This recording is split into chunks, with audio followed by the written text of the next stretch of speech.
Welcome to those of you that are now joining us. Thank you. Kickbox and Benchmark Email have joined forces to present this wonderful webinar for you on how to prepare your email marketing strategies for the holidays. For those of you that aren't as familiar with Kickbox, they help you focus on keeping a active, clean, and verified list. We're going to get into a lot more later on. With us here is Jack Ringley, VP Business Development for Kickbox. Jack? Hi, guys. Thanks for joining us, and thanks so much for having us, Daniel. Yeah, and my name is Daniel Miller. I'm the Marketing Director for Benchmark. And as I mentioned, this webinar is all about preparing your holiday marketing, your holiday email marketing. Sorry. So let's go ahead. Let's get started. Don't forget, if you have questions, feel free to ask them along the way in your GoToWebinar control panel. There is a box. You can ask any question you want. All the questions that are directly related to the subject as we go, we're going to try to answer those on the spot, have a little bit more of a dynamic going back and forth. And if we don't answer your question right away, don't worry. That probably means that we will be responding to that question later on at the end of the webinar, or we may reach out to you personally to answer that question, but we pinky promise that we will respond to all questions. Don't forget, if you are on social media, you can use the hashtag holiday kickoff just to throw out comments, share maybe screenshots of slides that you find very interesting. Maybe try to, cast a wider net to bring people more into this amazing webinar. Yeah, we have people on social media keeping an eye out, so if you also ask questions there, we will also answer. So awesome. Let's go ahead. Let's get started. But before, I'm going to actually trickle back. And Jack, I would love for you to share, if you can, a little bit more about what Kickbox does in a general aspect, please. Yeah, no, I appreciate that very much. Kickbox is, first of all, I'll just give you a quick high level. We're headquartered in Dallas, Texas. We have offices in Dallas, in Denver, Colorado, and then we have an office over in London to support our growing EMEA business. What we're focused on is email verification. We work with companies such as Benchmark Email, as well as a whole slew of customers around the world, and helping them verify their permission-based data around email addresses. And so lots of ways that we can do that with folks. You can drag and drop a list into our user interface. We'll talk a little bit about the integration that we have with Benchmark, which makes it very easy and secure to verify lists between our two platforms. We'll talk a little bit about the API that we have as a best practice once you've verified your list going forward. But in essence, we are really here to help marketers better understand their email addresses that they have, help them determine which ones are deliverable and undeliverable.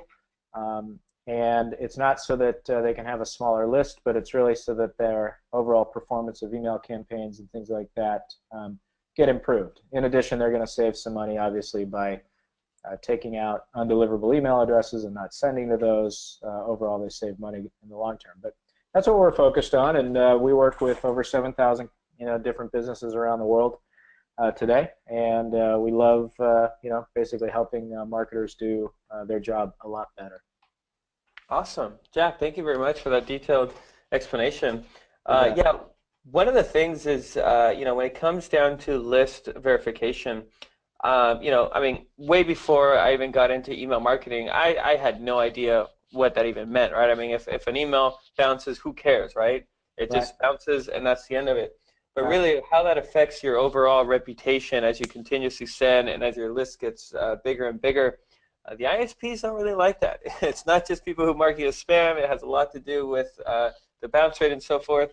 So, as the holiday season comes around the corner and our website traffic increases, our sign-up increases, Jack and myself are here to help you understand how you can set up your best practices from the very start, from what you can do to your sign-up form before you send out your major campaigns, certain best practices that you can do in regards to verifying your list, properly segmenting your lists, and then, once the aftermath is done, once the holiday season is over with, what are some of the best practices that you can also carry afterwards? So, for those of you that don't know me, my name is Daniel Miller. I'm the marketing director for Benchmark. Benchmark Email is a do-it-yourself permission-based email marketing software. We help businesses have a continuous engagement with their subscribers, leads, potentials, customers, and so forth. One of the things that we live by is that every business should have an automation. If you don't have a welcome automation, we highly recommend it. It is the most efficient way to engage with your subscribers right away and already start creating that interaction back and forth. So awesome. Jack, the first topic that we're going to cover here is list preparation. A lot of people, when they go to send out their email, they tend to just, go ahead and they put everybody, they download their Gmail contacts, they got their business contacts, their CRM, they contact everyone, and they just upload it all and send. What do you think about that? Well, listen, that's a pretty common process, and it's something that we try to help with. It's not really advisable, simply because you end up sending to email addresses that may not exist, email addresses that may not be fully engaged, and all of that comes back to kind of what you chatted about earlier, and that's really your online reputation. And the ISPs track all of that activity. They monitor the effectiveness of your campaigns, and ultimately they can really determine whether email makes it into the inbox or not. And so just a kind of a willy-nilly approach of sending to a big massive list without any kind of attention to that list is not the best practice by any stretch. The good news is that there are services like Kickbox that can help you, but also, and we're going to talk about it here in a minute, just creating a consistent cadence, a consistent sending cadence to your list will go a long, long way to ensuring your email is delivered, ensuring that ISPs view you as a great sender, and things of that nature. So it's not all about just using a service like Kickbox to make everything great, but it really is an element of potentially us, depending on the legacy size and kind of the legacy of your database, but also just getting into good practice of sending email regularly to your customers so that they understand and see that email and can interact with it.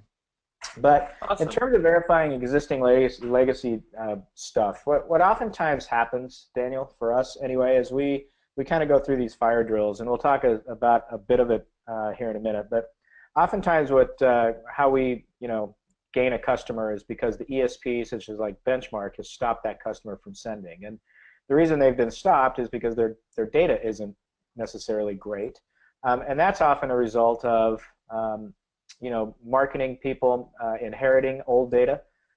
Perhaps that data has been captured over years. For example, we worked with a pretty prominent restaurant chain, and it was pretty interesting because you would consider them to be pretty cutting edge and kind of out there doing all the right things, and not that they're not doing the right things, but one of the aspects of their database was the fact that in many ways it was 7+ years old, and some of the data that they had collected was done when people would literally write down their email address on a piece of paper, and that piece of paper would somehow make it back to the central office, and that data then would be kind of put into a spreadsheet and entered into a database. But the point is that legacy databases can be fraught with a lot of issues. It's not that anybody's doing anything wrong, but legacy is legacy. Anytime there's time that has transpired, stuff can happen to that data. It can kind of go stale. So we always recommend when somebody comes to us, and oftentimes it's because they've been stopped from sending, we say, listen, start by verifying your legacy database and trying to identify which email addresses are undeliverable, etc., and pull those out, because that will be your first step towards kind of regaining a really solid process going forward with regard to managing and handling your email data. So We do that for companies all the time, taking legacy or existing data and verifying it. Certainly, according to this slide, there's lots of reasons to do that. It saves you money. It's certainly going to protect your reputation online. It increases ROI, improves in performance, which are all really important factors.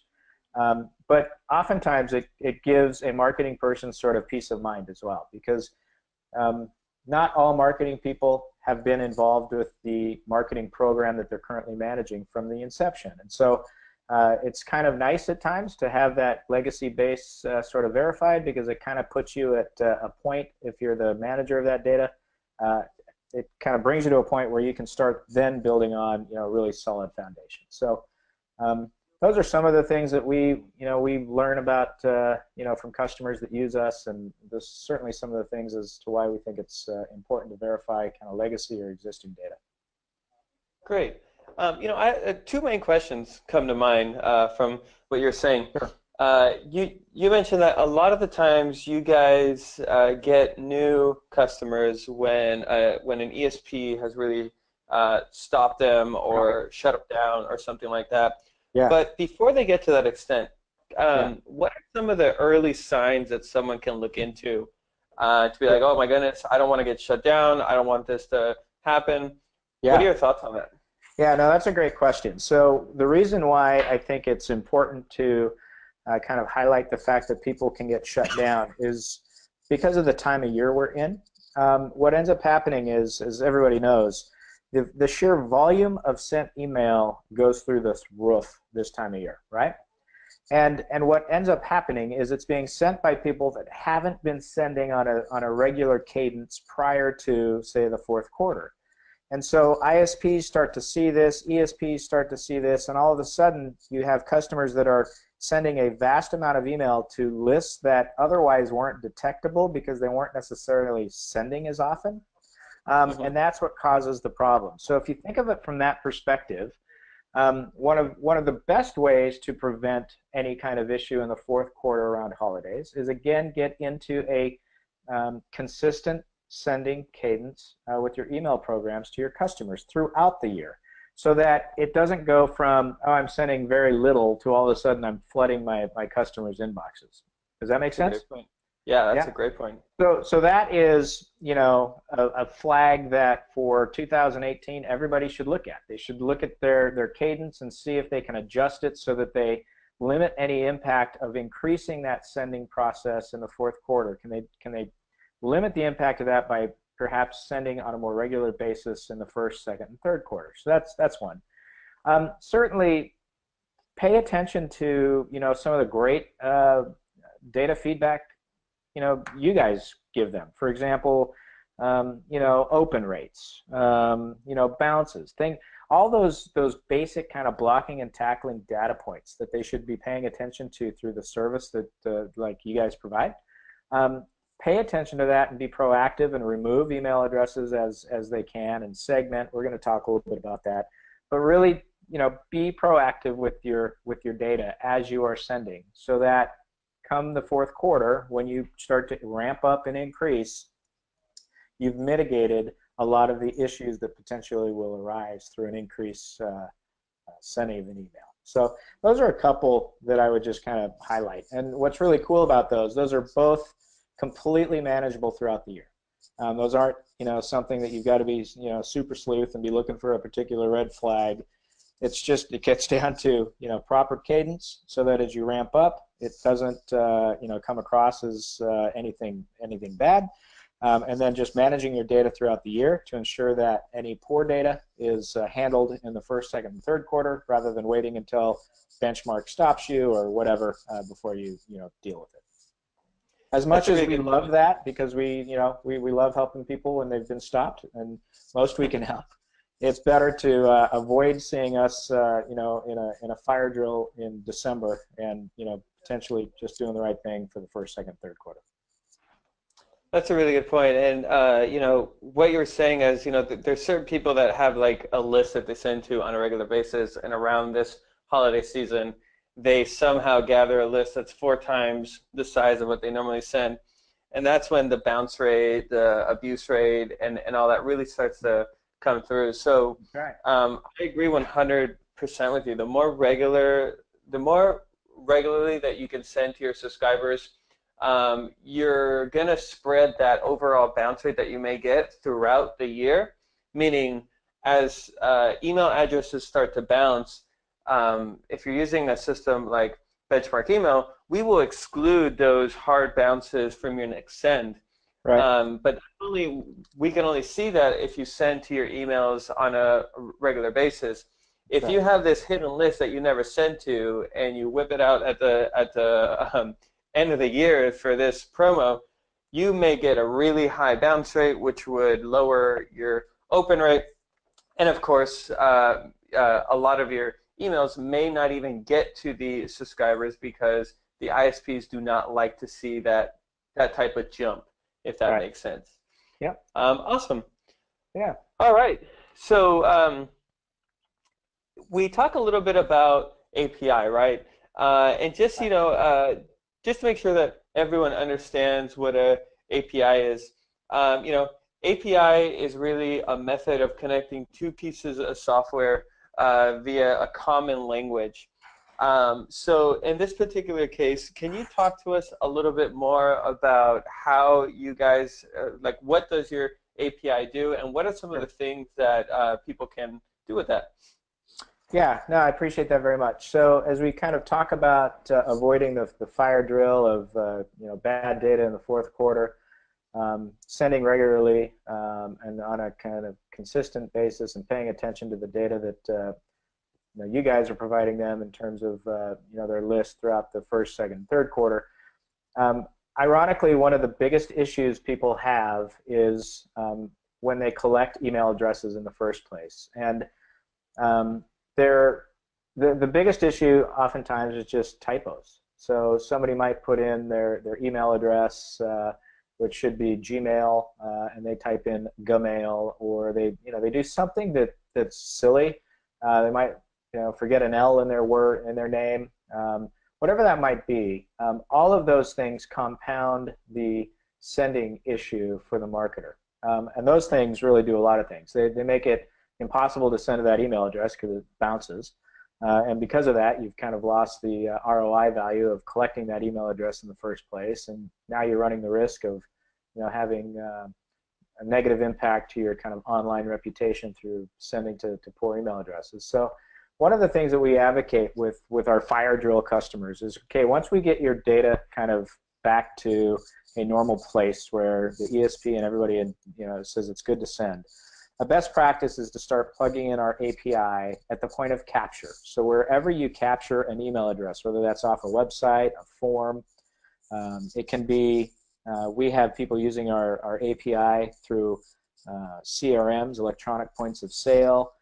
We have people using our API actually in a store environment. So for example, if you go into a store and the person behind the counter while you're checking out says, "Can I please get your email address?" and they start typing it into their CRM, our API can be plugged into that type of process. But in essence, what the API will do is it will just verify that email address as it's being entered in, and it will stop and ask the person to correct it before it's accepted into the database. And it Awesome. sounds challenging, it sounds hard, but it's not. Our API is very well documented on our website. We can provide some support in terms of answering questions. But it's lightweight, it's relatively easy to integrate, and it's such a great thing. And it's kind of a peace of mind thing, right? It's like, okay, I'm collecting these email addresses throughout the year because I want to have this great promotion come fourth quarter for all the holiday time. It's a real nice feeling knowing that the email addresses you've collected throughout the year have been verified, they're ready to go, and you won't have to worry about necessarily them bouncing and things of that nature. So huge proponent of integrating the API. It's really a wonderful best use case, real positive way to kind of maintain your email data. And it can literally be plugged into anything from account creation to electronic point of sale, newsletter signups, lead capture forms, you name it, the API works. That's awesome. I mean, it's kind of like if I was a lumberjack and I would go out and chop wood for a living. It's kind of like every time I put my axe down, someone comes up and secretly sharpens it. So every time I go out to work, my axe is always sharp, and I'm ready to rock and roll. So Yeah. yeah, that's I think that's that is something that a lot of people like may think like, oh, I don't get that many signups. This may not apply to me, whatever. But at the end of the day, I mean, you may not be getting so many signups right now, but at the same time, quality is quality, and as your signups start to grow, I think it's very important to have methods like this in place. Yeah, and we can talk about it a little bit more. Certainly can answer any questions. If anybody has questions about the API, they can reach us at help@kickbox.io, or they can go to our website and click on the chat button down in the right-hand corner. But the cool part about our API is it's very well documented, so pretty easy to implement. There's no additional charge for it. So the API is free to use. All you have to do is put credits in your account. And even if you're verifying, 100 email addresses a month, or 10, or 5, or 1,000, or a million, it's very, very cost effective. And most important, it will allow you to sleep well at night knowing that your data has been verified from the get-go, which is really important. Yeah, that's extremely important. We could all Um, sleep better at night, couldn't we? right? Yeah, it's one of those things that when it comes down to email marketing, a lot of people tend to forget that, email marketing, well, specifically your list of leads, customers, subscribers, that is literally the lifeline of your business. Sure. Without that, I mean, what would you do? How would you promote a sale? There's a lot of businesses that rely on other social media channels and other marketing efforts, which are great. Those work really well to go hand in hand. But at the end of the day, your list is your list. So keeping that up to date, keeping that verified, I think is one of the most important things that any business should really focus on. So yeah, I think this is a great step in that right direction. Um, does anyone have any questions so far in regards to the API, in regards to what does it mean to verify a list? I know that we're going to go into this a little bit more later on, the different type of outputs that you could get when you verify a list and things like that. But again, I just wanted to stop to make sure if anyone has any questions, please feel free to write them in the question box under your GoToWebinar control panel. And in the meanwhile, we'll go ahead and continue on. And what I want to talk about now is targeting and segmenting your lists. So as we talked about a little bit ago, there's a lot of people that, around this time of the year, their list almost doubles, triples, or sometimes even quadruples. In a lot of cases, companies will go out and buy a list of subscribers, which, as you may know, with Benchmark Email, unfortunately, we do not allow purchase, rented, or third-party harvested lists. But guys, I have actually a little secret to share with you.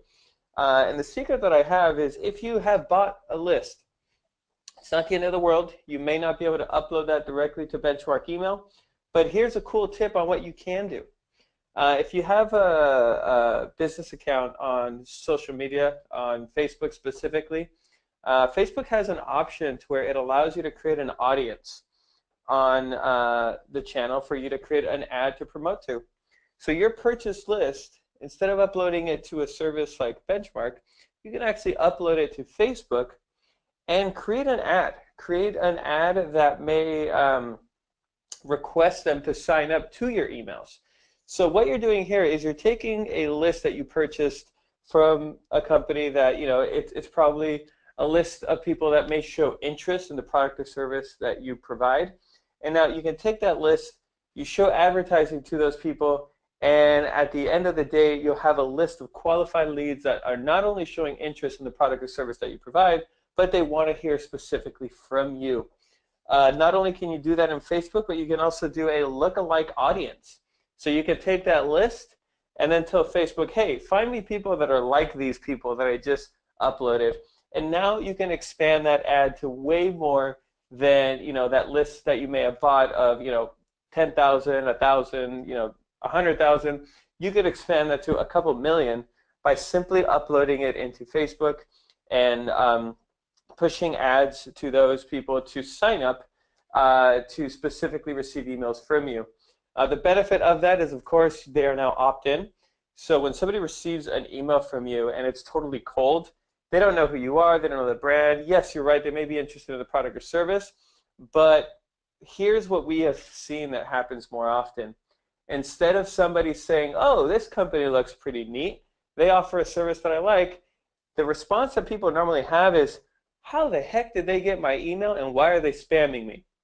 So really, you want to ask yourself is, do you want to leave that bad taste of mouth in a potential buyer, or do you want to actually, relate to them in a way to where they're on social media, they're going to see that ad just like they see, any other type of ad, and if they engage with it, now they're showing that interest, and when they see your email, they're going to get excited instead of thinking, how in the world did this company get my email, and kind of have that bad taste of the mouth.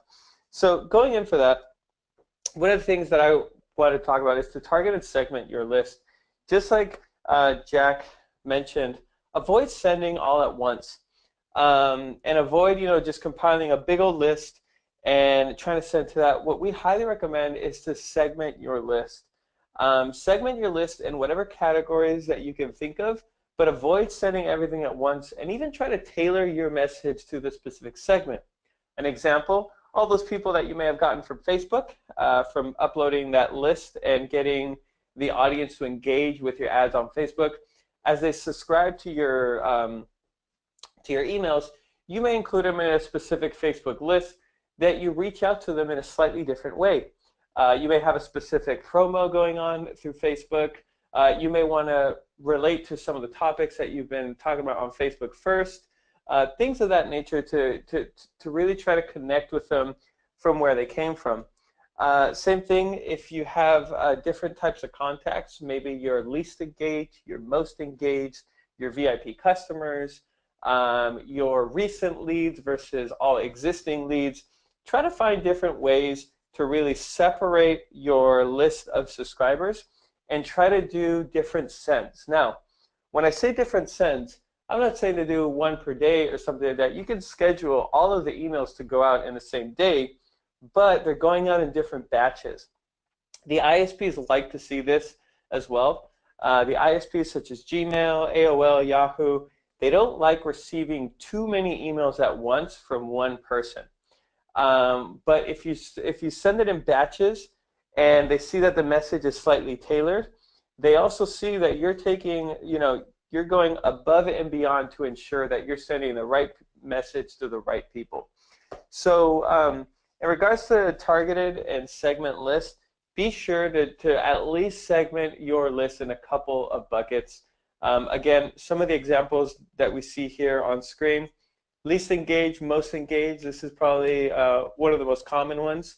If you use our feature, targeted emailing, that feature with Benchmark Email will automatically do this for you, in which it will separate your least and most engaged contacts from your past, 5, 10, up to 50 campaigns. You may also want to separate between hot leads and potentials, loyal customers or your VIP type customers, and maybe even lost business, maybe customers that you haven't seen in quite a while. Segment those in a different group and really try to send a message to try to re-engage with them. If we've learned anything throughout years of email marketing, behavior-based marketing along with personalization is the way to go, meaning behavior-based, like what we're seeing here, maybe based on most engaged or least engaged, and then the personalization, hey, we've noticed that you open all of our mails. Thank you very much. That personal touch really goes a very long way. All right. So the next thing that we have here is strategy and automation. Just like I just mentioned, in regards to being personal and behavior, automation comes right hand in hand with that.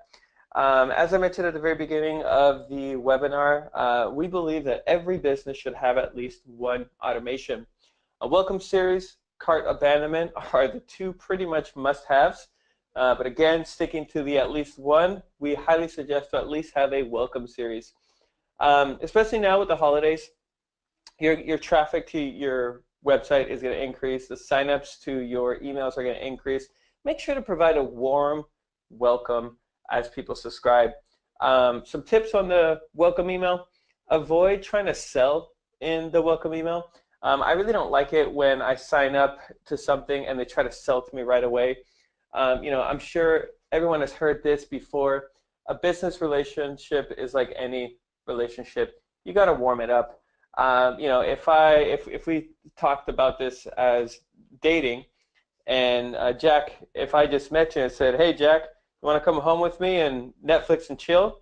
You'd be like, "Whoa, man, what's going on? Let's get coffee. Let's try to figure this out." It doesn't work that well, right?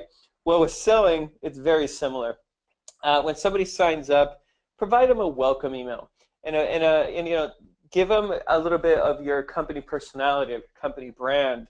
Give them that warm welcome. And a huge tip, this will help you a lot. Try to get them to click on something.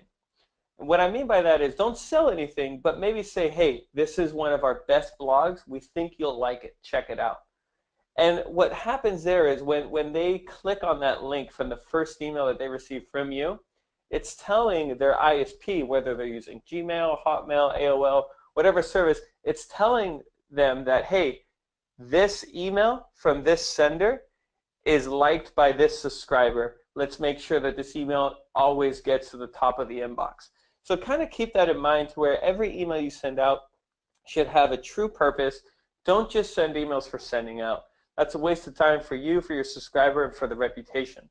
Because when your subscribers start to ignore your emails because they don't mean things to them, the reputation of those emails are going to start to go down, and the ISPs are going to say, "Oh, he clicked on that first email, but now the other 6 emails, he really doesn't care about that." So when you're creating a welcome series or any type of series, make sure that every single email has a meaning and that you're looking for an engagement, whether it's an open, it's a click, and so forth. When it comes to cart abandonment, like I've been saying, for the holidays, your traffic is going to go up. And believe it or not, 70% of shoppers will abandon cart. That's nuts. When I read that stat, I didn't believe it. I read it by Shopify. I said, "Are you kidding me?" I think it was exactly 67%, but 70% of shoppers that get to the cart will abandon cart. So could you imagine if you're able to recuperate 5, 10, 20% of that? That'd be incredible. So with the automation tools that we provide in Benchmark Email, we have our latest Automation Pro tool. You can easily accomplish an abandoned cart type email in which we provide you with a tracking code. You put that tracking code on your cart and on your thank you page, and those subscribers who do not complete the purchase, you can automatically trigger an email to be sent out saying something like, "Hey, you left this in your cart. Maybe provide free shipping."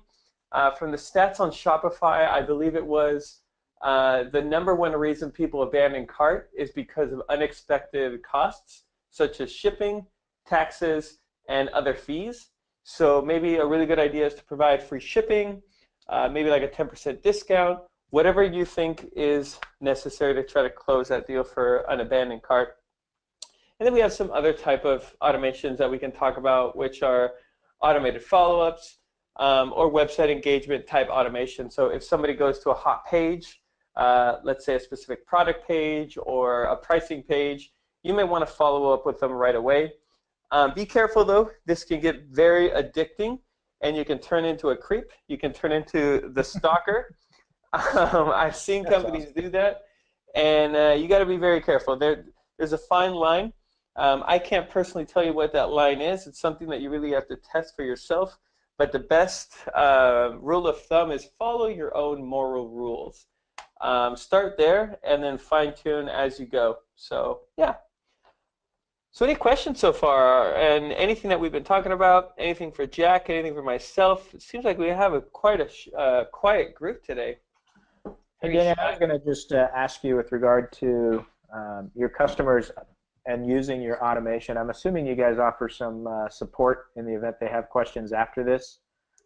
We find oftentimes that anytime there's something technical that has to be added, it can be a showstopper for some, and we try really hard just to say, reach out to us, ask us a question. There are no dumb questions. We'll help you get get everything sorted. I'm assuming you guys do the same. Absolutely, and especially for automations, it's such an intimidating thing. We started a whole blog series, which is about to be released. So this is inside scoop information. There's a word, well, not word, it's a acronym. Is it FOMO? FOMO, yeah, FOMO, fear of missing out. So we took it and we said FOMA, fear of marketing automation. So we've had a whole blog series to address that. And it's quite interesting. A lot of people tend to think that marketing automation is this like, this beast that's going to take hours of time. And, I got to go to college just to understand what's going on and how to set this up. And that may have been true 5, 10 years ago. But in this day and age, I think Benchmark, we've cracked the code on the easiest marketing automation tool. We understand that our platform was built on ease of use. If it takes more than a couple of minutes to try to get the hang of it, then it's not easy enough, right? So we looked at some of the top players in the automation world, and we made sure to try to provide a service to our users that is absolutely intuitive, easy to use, and efficient, and more than anything, powerful, right? But absolutely, if anyone has any questions on how to start a automation, you can always contact us, our support team, via email, chat, or phone, and that is for all free and paid users. Like I said, automation, once you get into it, it really opens your mind to what the possibilities are.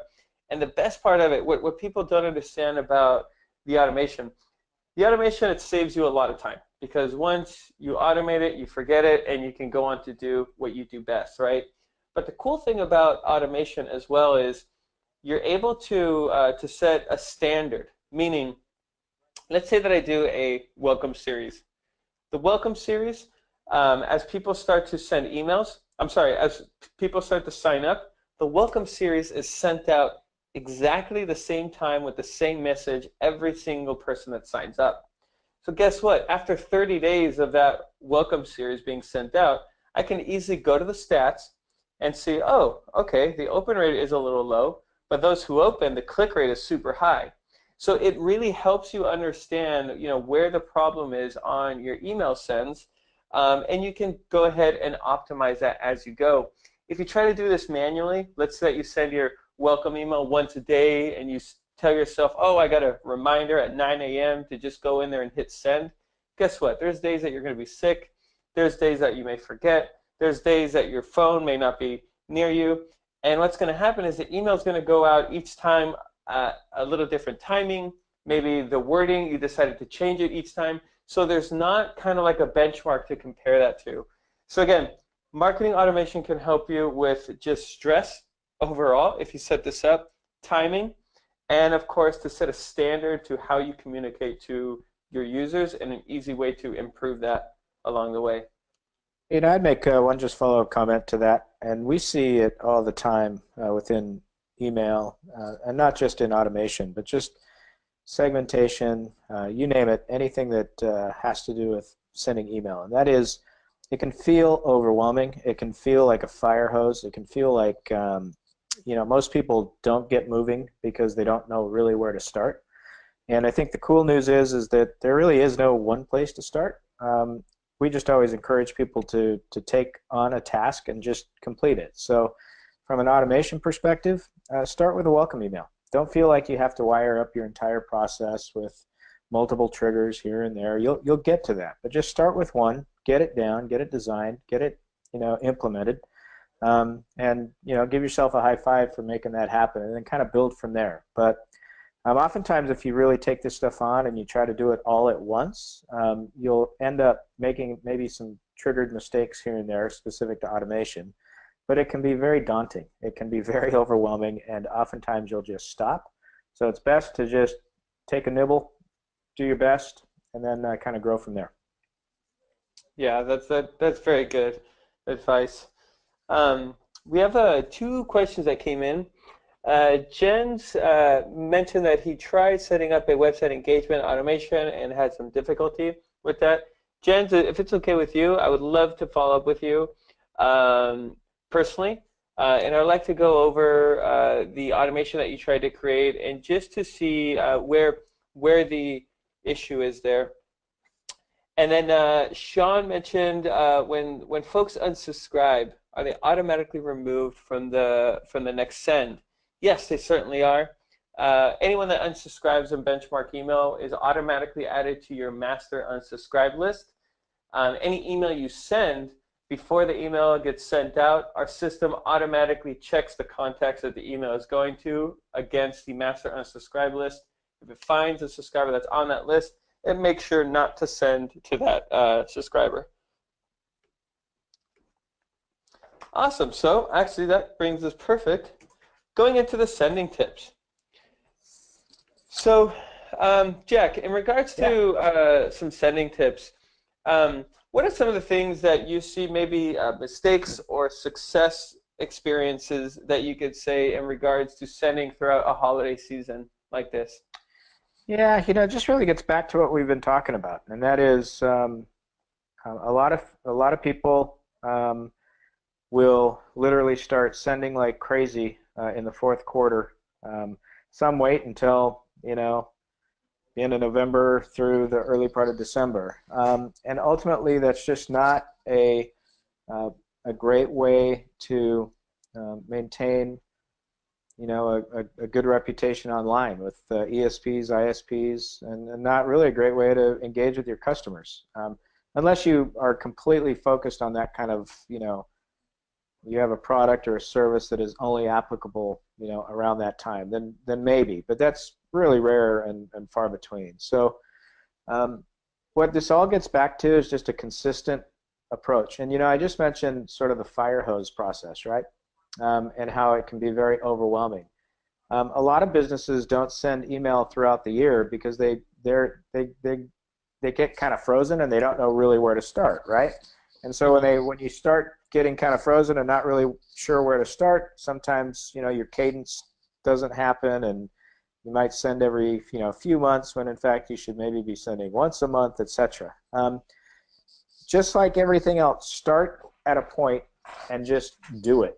And if that starting point is sending something once a quarter, then send something once a quarter. If it's once a month, then send it once a month. But coming up with a consistent plan is super important, and it will massively benefit your email approach come this time next year. If you get through this holiday, don't beat yourself up.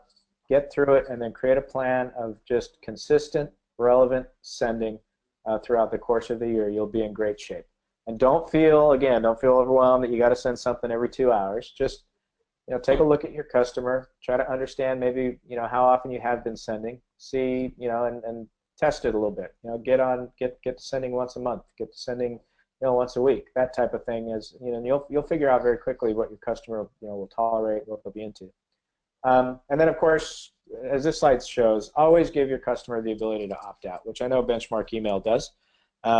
We all hate to see subscribers say adios, and would prefer not to hear from you going forward. But in the long run, that's better for you to know now rather than to continue to send to them or not know about it throughout the year, and then you got to try to send to them in the the holiday time frame. So be consistent, be relevant, provide a means to opt out. And by all means, just start somewhere. Don't kill yourself on trying to figure out what the perfect cadence is. Just create a cadence and go for it, and then monitor it and build from there. Yeah, I think that's super important. And when it comes down to people unsubscribing, in a way, I kind of, don't get me wrong, I don't like it when people unsubscribe, but it helps me understand what my true numbers are. If I see that my open rate is a 2% and I just keep sending, that doesn't make sense, right? I want those people, if they're really not engaged with my emails, I would prefer for them to unsubscribe instead of just, just put my email into some random folder in their Gmail to say, oh, I'll get to that later, and then later never comes. It gives me unrealistic numbers as to what is actually going on with the level of engagement. Um, which is why for those that tend to not open my emails, I like to really send them a "Do you hate me?" survey. Um, this is a strategy That's by awesome. Ryan Levesque. He's the author of a book called Ask. I highly recommend that. And what he does is exactly that. After he offers all of his products and services, if the person did not buy, he then says, "Hey, do you hate me? What's going on?" It sounds a little straightforward, um, a little too abrupt, but at the same time, that is exactly the type of feeling that he wants. He wants that action. And you'd be surprised. I think it's one of his most responded emails of people say, no, no, no, no, it's not that I hate you. Your product is great. I just haven't had time. I haven't had this. I haven't had that. So you get to learn more from your subscribers to then better your marketing the next time around. Somebody asked, how many emails should a welcome series have, and what should be the time frame in between each one? Hmm. Um, to be honest, it really depends on your business. I like to, okay, so there's different ways to go about this. A welcome series, the bare minimum, one email. One email when someone subscribes, welcome Yep. them, provide that warm, straight to the point, welcome. There's also the opportunity of providing a welcome series in which it's a combination of emails. How many emails that is, that's totally up to you. They say that the recent stat I read was between 6 to 13 emails is like the secret number for email series. But again, that's totally up to you. What I like to say is make a list of the key points that are important to you. So here's an example. Anyone that signs up to Benchmark Email, we have a key list of things that we need to make sure to communicate to you. First of all, upload your list. Test out creating an email. Make sure to include your SPF and DKIM, and make sure to add a physical address to your account. Those are the 5 things that we make sure to tell everybody. So what we do is we create a specific email for each one of those. So anytime someone creates a new account with us, they receive a first email that lists them all. Hey, welcome to Benchmark Email. Here's some recommendations on where to get started. A day goes by and they say, upload your list. Another day goes by, have you tried creating an email? Here's some templates that you may like. So again, we kind of educate people through the welcome series, and that's what we do. I believe our welcome series is a total of 7 emails. The engagement rate is great. It helps you educate and warm up the subscriber to, let's say, a potential sale or a potential product or service that you may offer. So I'm sorry to say, but it depends on that answer. It's all in regards to your business and what are the type of messages that you would like to send out. Hey, I might add one thing to that, and that question was kind of couched also around small business. And I think one of the coolest things about a small business is most people buy from small businesses because of the people that own the small business. They like that customer service touch, right? They like maybe it's a local shop versus a national chain or something of that nature. My recommendation to that particular question, if they haven't had any kind of welcome series, is to create just a really beautiful, warm welcome email from the owner thanking that person for shopping with them or visiting them, or and then giving that person a means to contact customer service or the owner directly if they have any questions. That in and of itself will go a long way for small businesses because most people want that kind of local feel with small businesses, and just a very simple single thanks for dropping in type email is really, really cool. And then you can build from there. It kind of, again, it gets back to that fire hose mentality. Now, start small and then go from there. But for any small business, and if you have the ability to leverage a welcome email from like Benchmark, do it because it's awesome. Yeah, that can really go a very long way. Hey, Um, Daniel, Go there is a ahead. question here about just real quickly. Never mailed. Apparently, they have a never mailed list of about 15,000 people, and they're kind of trying to figure out what to do with it. Can I answer that real fast? Yeah, please. Yeah, just real quickly. The best thing to do on something like that, that's assuming that, those 15,000 people, you've Jack, collected. Yeah, sorry, if you don't mind, I'd like to read the question out loud for everyone else as well. So it seems to be that this person, sure. for the past 6 years, has collected about 15,000 email addresses, to which it seems like they've never really emailed to. So the question is, what exactly do we do with that list? Do we just exclude people that are a certain age old? Like if it's more than 2 years old, do we just delete those people? Or do we process the entire list through a service like Kickbox? So Jack, Yeah. what should they do? So my feeling on that is if these people, if you have not been sending to these, you definitely would be wise to run those through a service like Kickbox, because a service like ours will help you identify of those 15 which ones just you don't want to be sending to.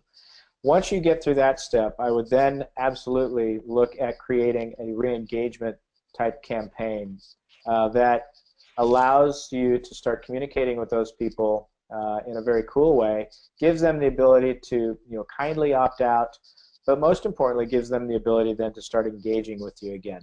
The key there is if you start to re-engage, make sure you get into that cadence so that you don't re-engage a couple of times and then you go dark on them for 6 months until the holiday time frame again.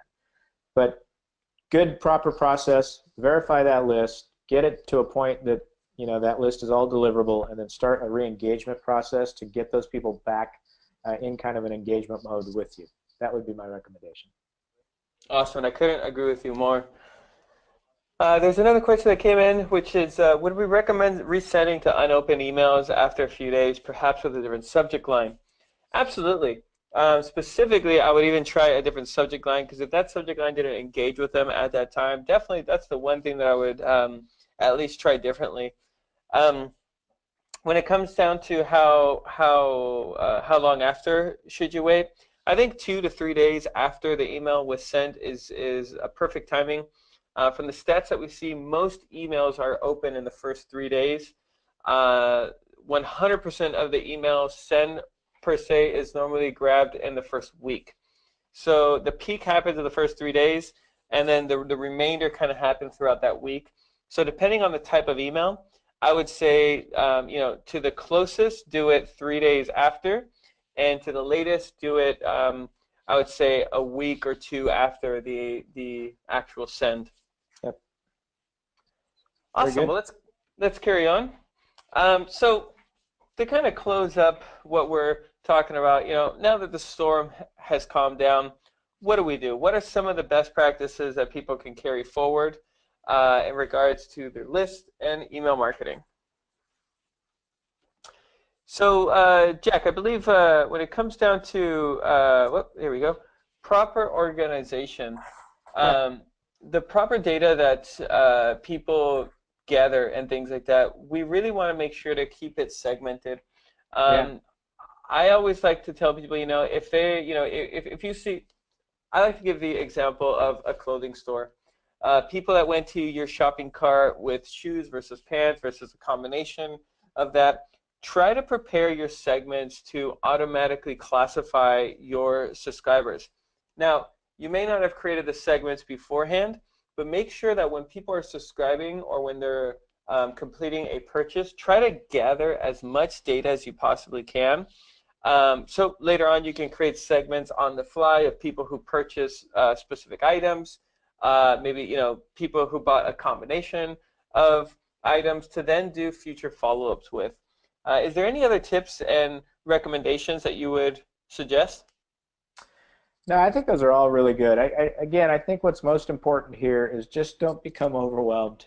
Take a bit as it happens.